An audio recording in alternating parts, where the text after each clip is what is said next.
Heather? It's not the Warriors anymore. Tampa? The Heat? The Heat!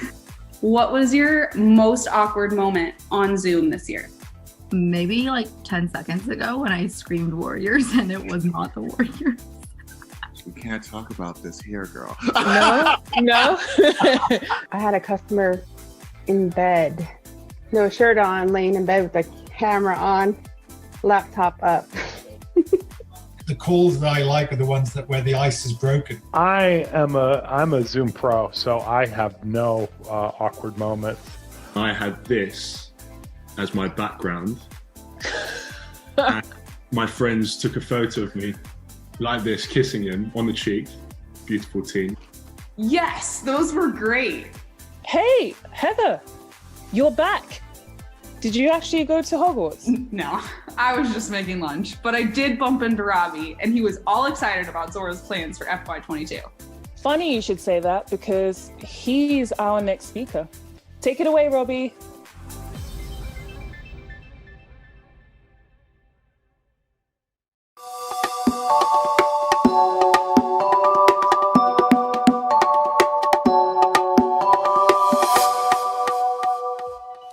Man, aren't Noelle and Heather doing great?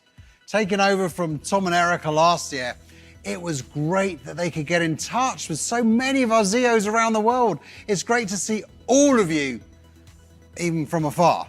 Look, today you've heard from our leaders in product, marketing, customer primacy, services and alliances, and how they're enabling you to guide our customers on their journey to usership. Chris and team, they talked about our subscription experience platform and how our focus on agility, automation, and insights will accelerate our customers' journey to usership and be a strong differentiator for us with competitors. Carl and Tom, they spoke about the journey to usership through the customer lifecycle. And from the moment they discover Zora to realizing value, and then how we will line up our expertise and our insights to support them along the way. Brian and Robert, they took us through the tremendous growth we've seen in our partner community and the programs we now have to guide our alliance partners and our customers through the journey as Sherpas, bringing the subscription business to life within all of their businesses. Look, it's the combination of our platform, insights, and alliances that makes this company unique. Look, only as you harness those three elements can you unlock expansion. And as a company, we have two major metrics we want to achieve: growth and net dollar retention. Landing new business is still critical to our growth, but business expansion is key to becoming that billion-dollar company. Expansion is the natural evolution of an enterprise software company. Look, I've seen this work at both Adobe and Omniture. Todd's seen it at SAP with Qualtrics and Ariba. We have the potential to do exactly the same thing. Having the expertise, ecosystem, and the tech locked and loaded is our inflection point.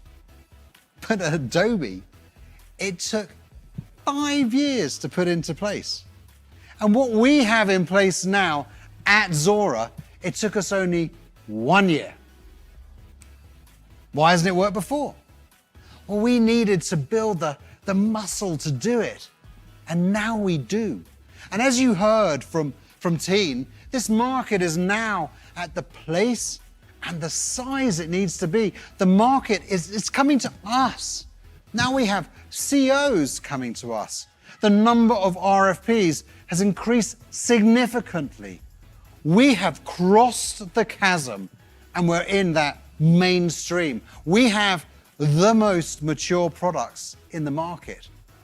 And competition is a validation of subscription being a real market, and that is what we should expect. It's like the early days of the American gold rush, where people of all kinds saw the opportunity out west and they rushed to it despite the risk of dying from sickness, attacked by grizzly bears, or famine on the long trail.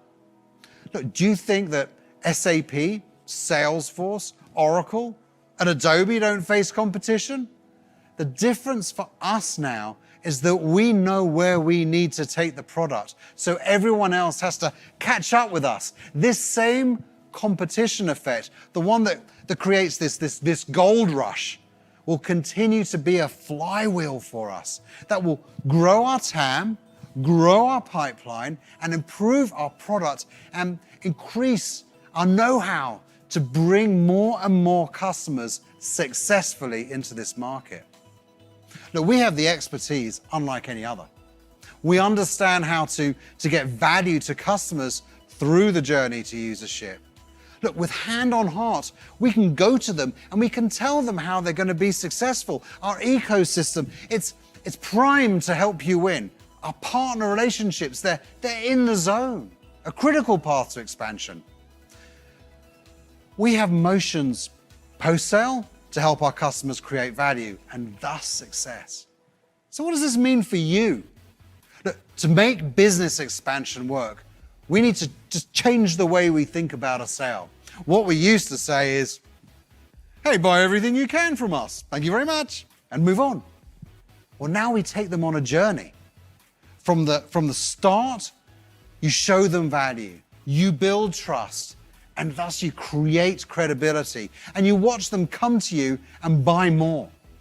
They will ask you for advice. They'll ask you what's next. You have experience seeing customers do this right and do this wrong. So you are their guide on the journey to becoming a successful subscription business. And whether you're landing a new customer or selling to an existing customer, it's about how you get them on the path to success that then sets up for more of that expansion. Selling to more business units within a large organization, creating another path for upsell, and helping them accelerate their growth. And you do it right, you'll set yourself up for a compensation annuity stream. So here's how it works in practice. Companies like Sky New Zealand, University Press in the UK, they're both concerned that their business is being commoditized, that other services are using them like a widget, and they've lost control with the customer. You need to sell ahead of this. Right, guide them on that journey to usership, a path we know where they can win and avoid doing themselves harm. Right, being their expert guide and knowing our platform and suite of applications, you'll say, when you first launch, you'll probably find you'll need something for subscription-based payments. And then as you scale, you'll need something for advanced analytics. So you have the insights to grow the customers. You have to develop new offerings, and that attracts more and more new customers. And at that point, you'll likely be focusing on optimizing what you've built. You're going to need tools to automate the entire quote to revenue process. Look, we've seen others travel the same path, and we can help you with the insights and benchmarks on your journey. We'll work together to deploy the right solutions at the right time. We want you to buy as you need it and as you get value from it. Now, along the way, you can show them the winning trends and patterns of what works, insight that no other vendor in the world can provide. That we're also leveraging trending data as a key informer in our executive briefing engagements, and someday soon, our customers will be able to see their Cerebro data for their own upsells. By delivering value throughout the journey, they're going to keep coming back and giving you more and more commission checks. Look, a great example is Siemens, where we are now in 4 business units. And when you look at the unified billing of subscription plus non-subscription billing, you're going to be able to go to more and more business units to be able to increase volume and give them something of great value. You do it against the value, and you do it as they mature as a company. Plus an existing customer, what do they have? They already have an MSA. They are already an internal reference. It is one simple sales motion along the customer journey that gets easier and easier as you go. And later this year, we're setting up pricing models that are set to show value as they go through their journey. Tomorrow, you'll also hear from Todd on upsells, why they are so important to the growth of our company. So creating that flywheel with our existing customers, we could almost live on the customers we have today to get to $1 billion. It's not only the upsells and expansions with billing, we have a real opportunity with revenue. Think about that for a second, with our existing customers. By guiding them on this journey to usership, we can grow the company 3 times the size it is today. Now put on top of it new logos that will drive the same way. Now we're talking about like explosive growth and a huge increase to our net dollar retention. Zeos are the only team that can Sherpa companies through the journey to usership, who can grow and expand with them. No one else has the insight, the experience, how to work with partners in an integrated way that large enterprises, customers, they demand. Look, our technology bundled with our know-how provides that agility, that hindsight of lessons learned, which allows our customers to have agility and avoid the risks. Salesforce does not have this expertise. Oracle does not have it. SAP does not have it. But we do. We sleep, eat, and dream about subscriptions. We have what it takes because we're in the zone. Maybe that was a little bit intense. Who the hell was that? Anyway, listen, forget about it. It's about expansion. And that is what is important. Huge, huge opportunity. Look, I mentioned Siemens, where we are now in 4 business units with an $80 billion company. It's a huge expansion opportunity globally. So look, kudos to the team building Zoria champions in every single corner of Siemens. So let's hear exactly how we're supporting their rapid transformation to subscriptions.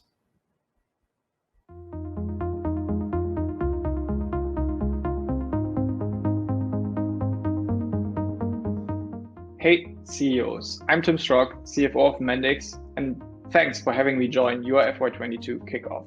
Mendix is the global leader in enterprise low-code software and is fundamentally reinventing the way applications are built in the digital enterprise. As a matter of fact, Mendix was acquired by Siemens in 2018 and is now spearheading their digital transformation to a subscription economy. On our journey to usership, your technology was key in the ability to scale, and it will help us to optimize our end-to-end processes for lead to cash, and is actually establishing a subscription monetization platform which allows us to establish one engine for all of our sales channels, and is accelerating new revenue streams of Mendix solutions into the broader Siemens portfolio. It will also help us to significantly improve our ability to scale, as we expect to grow the business more than 40% each year in the next 3 years. In addition, we can unlock this growth potential without or limited IT involvement, giving us the flexibility and agility we need. This is why we chose Zuora, and we are very much looking forward to the continued partnership and the further rollout of the technology. Hi CEOs, I'm Florian Rachny, Head of Digital Business Processes at Siemens Healthineers. Here at Siemens Healthineers, we enable healthcare providers worldwide to increase value by empowering them on their journey towards expanding precision medicine, transforming care delivery, improving patient experience, and digitalizing healthcare. On our journey to software as a service and platform business models, Zuora technology helped us automate financial processes, and Zuora's expertise helped us gain insights that validated our entire subscription business model. And here is what we did. As we launch new subscription-based products driven by the cloud and artificial intelligence, our existing IT infrastructure, mainly built for one-time transactions, didn't have the capabilities to support a subscription business model with multiple customer touchpoints. So we added Zuora Billing and Zuora Revenue to our IT stack, enabling us to automate previously manual processes and institute new key performance indicators to power our subscription recurring revenue business model.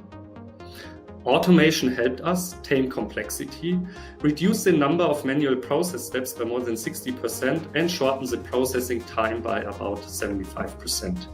Ultimately, Zuora helped us gain insights that validated our entire subscription business models. Hey CEOs, my name is Jens Stadtmann and I'm the CFO at Comfy, a Siemens company. Comfy is a software company running a SaaS business model within Siemens Smart Infrastructure.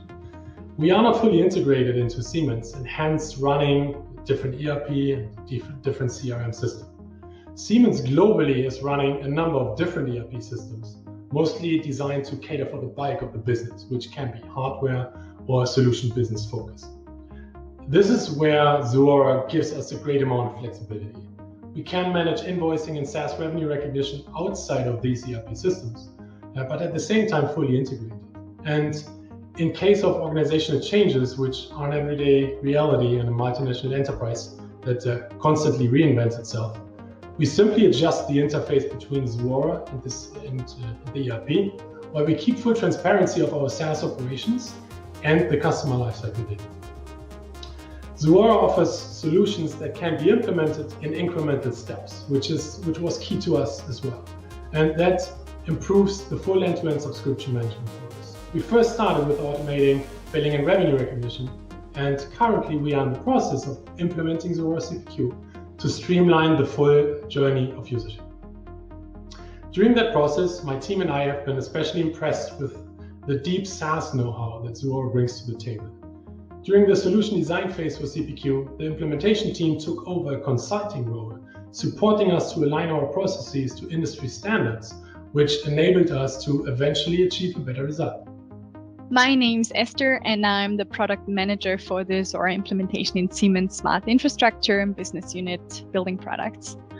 So we chose Zuora as a trusted partner as one of the reasons for their felt leadership. In Siemens, subscription business is a big change, and Zuora colleagues helped in some of the change management. With the Zuora implementation in Siemens, Zuora is very much embedded in our system landscape. We're using Zuora as our billing engine for our software subscriptions.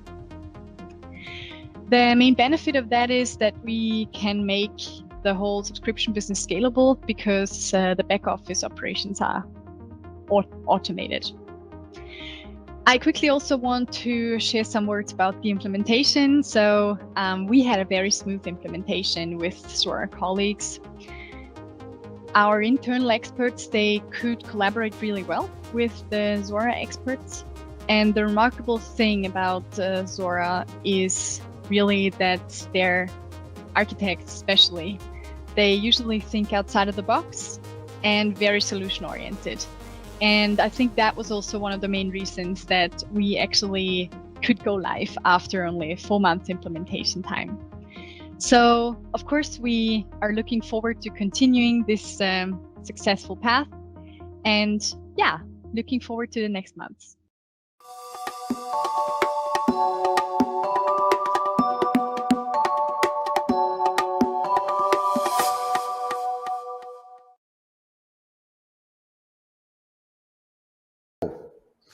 I can't wait to see how far we can take the Siemens opportunity this year.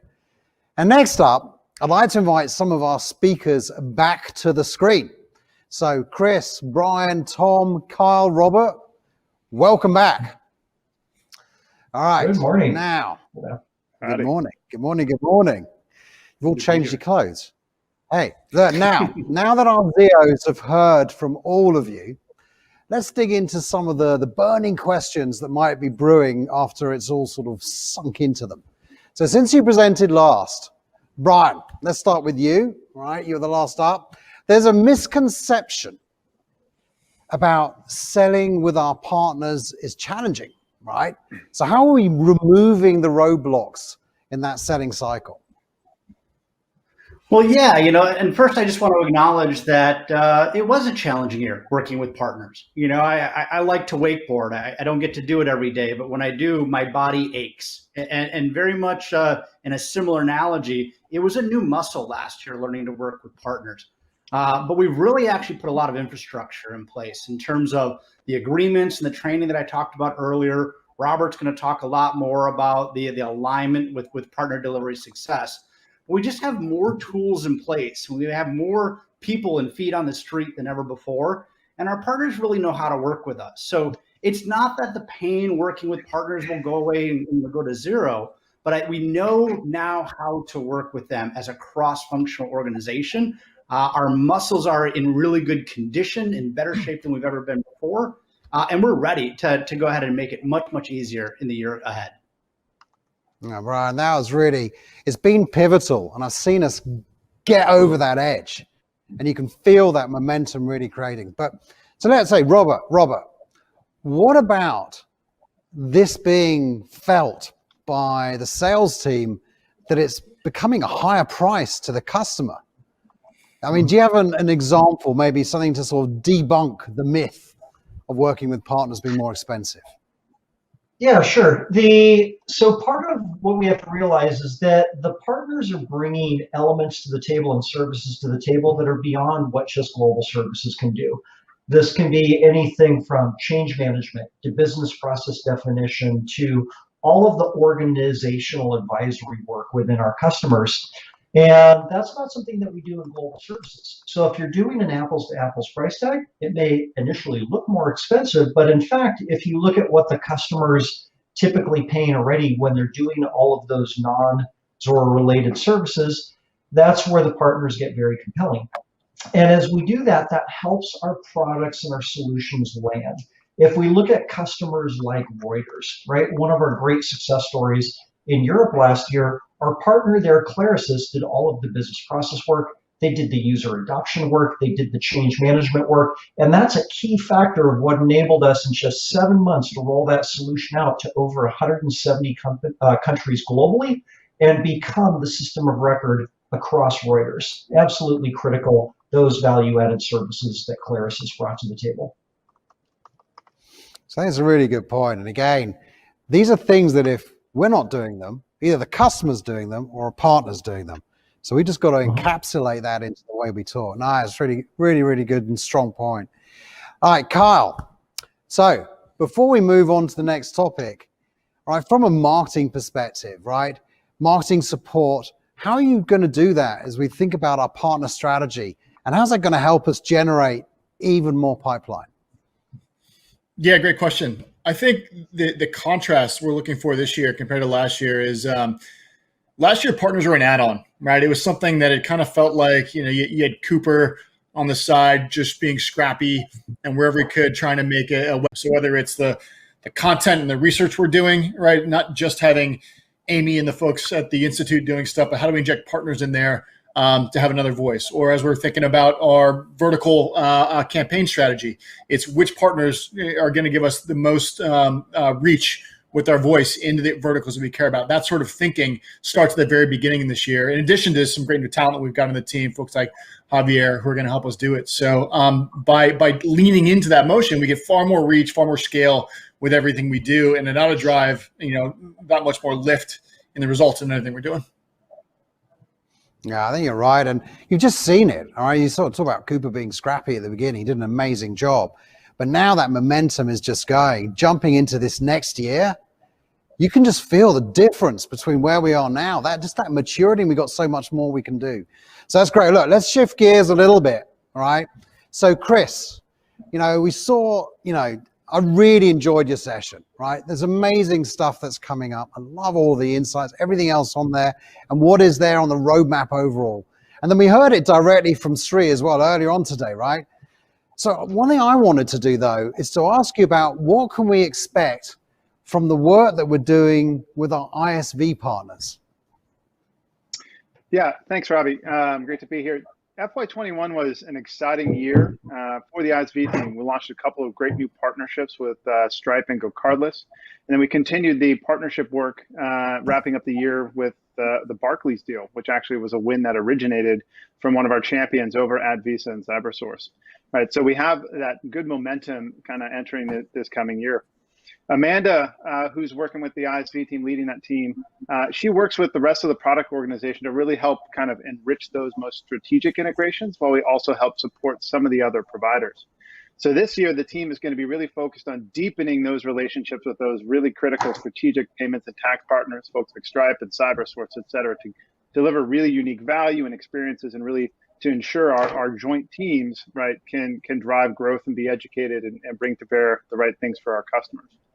The other thing they're doing is continue to support folks like other technology partners like Thales and Digital Route, who have built integrations to Zuora using our APIs, and those integrations are beneficial to helping customers meet their ecosystem requirements to succeed. And all this is going to be built on the back of some of the product enhancements that we continue to make around the platform, which will make it easier for partners to build things onto the platform. So really, we're really excited about the year ahead, and also we're excited for the ISV team to partner closely with Brian and the Alliances team, who's going to be working on those larger go-to-market partnerships with folks like Adobe and SAP and the GSI. So just a lot of fun and a lot of exciting stuff all around. It's really good to hear. So Amanda and team really focused on payment gateways, relationships like with Thales, and also all the tax partners and so on. Brian really focused on looking at some of those, the bigger relationships with we have with like Adobe's and Salesforces and whatever going forward. And again, there's even some of the partnerships like the GoCardless stuff. Again, we're releasing more, some really, really interesting spiffs and so on that are going to come out of some of those too. All right, product roadmap. It's definitely going to help unlock our ability to sell into existing and new markets, and especially with the help of all these technology partners. But let's go on, like when it comes to addressable market, all right, Kyle, back to you, my friend. Tell us more about how you're approaching sort of that vertical go-to-market strategy. Yeah, so the verticals are interesting, right? Because they do a couple things. Is one, they give us focus on clarity and where we apply our pipeline motions, which drives a better result. But they also tie really closely to the journey to usership mantra, right? If we really are going to be the Sherpas for these companies, we have to get in deep and really understand the nuances of what media companies go through versus what manufacturing companies go through versus what software hardware companies go through. So with respect to TAM, the history of this is we went back and we looked and we said, look, where we had a ton of success in the past, but not only that, which markets still have a bunch of untapped room to grow. And so we landed on those first three, the